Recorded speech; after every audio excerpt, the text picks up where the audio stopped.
Before supercars had computers and horsepower came with excuses, one car ruled the streets with pure muscle and zero apologies, the 1970 Plymouth GTX. What's up everyone, subscribe my channel. Today we're diving deep into one of the most brutally elegant muscle cars ever to roll out of Detroit. A machine that didn't ask for attention but demanded respect the moment it turned the key. The 1970 Plymouth GTX wasn't built to impress crowds with flashy gimmicks. It was built to dominate the street with raw torque, clean design, and an attitude that said everything without saying a word.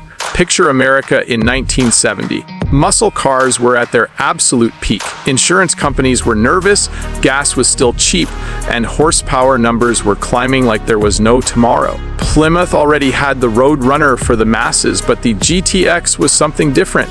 This was the gentleman's muscle car, same violent performance, but wrapped in refinement, confidence, and authority. When you pulled up in a GTX, you didn't need to rev the engine to prove anything. Everyone already knew the 1970 model year was special. This was the year Plymouth refined the GTX into a perfect balance of aggression and sophistication. The body lines were cleaner than previous years, with a wide stance that made the car look planted even while standing still. The hidden headlights disappeared behind the grille like a predator closing its eyes before the strike.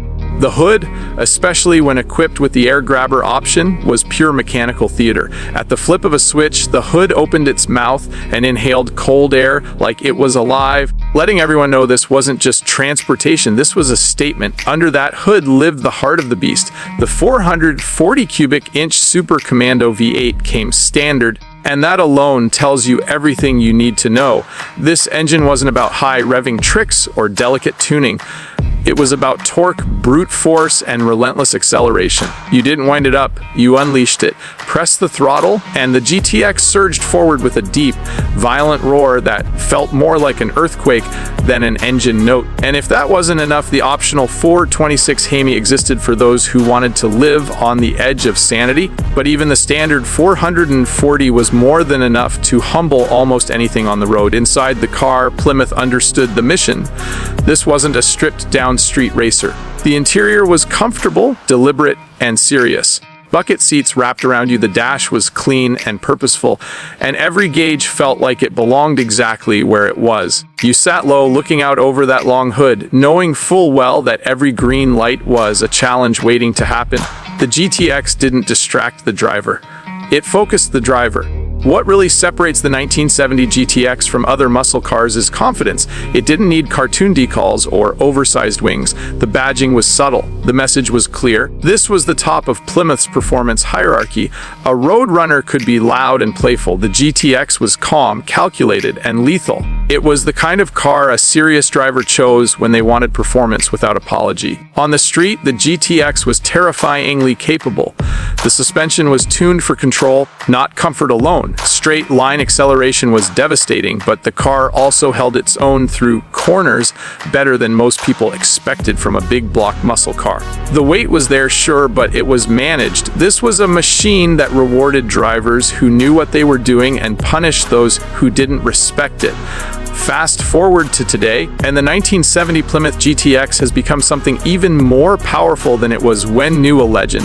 Values have skyrocketed, especially for original, numbers-matching cars with desirable options like the air grabber hood, 4-speed manual transmission, and factory documentation. These cars aren't just collectibles, they're investments.